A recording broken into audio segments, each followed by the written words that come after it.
اگه چنل ما رو دنبال کرده باشید دیدی که تو ویدیوهای قبلی دودزا ساختیم. اگه ویدیوهای قبلی رو ندیدین میتونین از ما ببینید. تو این ویدیو قراره فلش بنگ بسازیم. سلام، به چنل ما خوش اومدید. ایده چیزی که امروز قراره بسازیم از این کتاب گرفته شده. برای ساختش به سنگ فندک نیاز داریم که یا میتونیم از فندک استفاده کنیم یا به صورت جدا بخریم. اگه خواستید از سنگی که داخل فندک استفاده کنید به این شکل درش میاریم.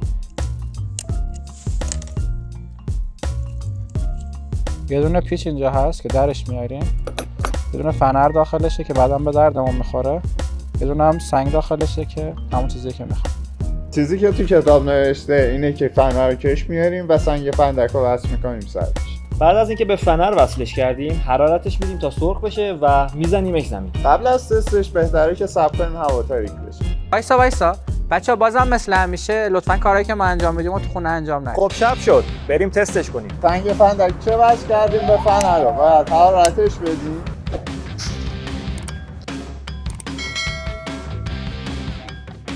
با همون یه دونه انقدر خفن شد، بیاید همشو با هم بذاریم.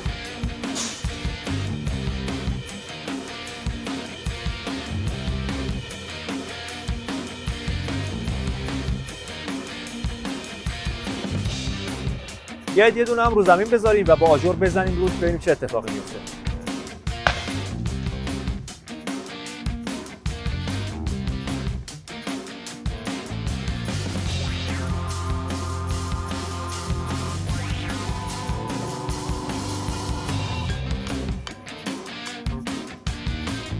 بچه‌ها ممنون که تا اینجای ویدیو همراهمون بودید. اگه تا الان سابسکرایب نکردین سابسکرایب کنید. لایک و کامنت فراموش نشه.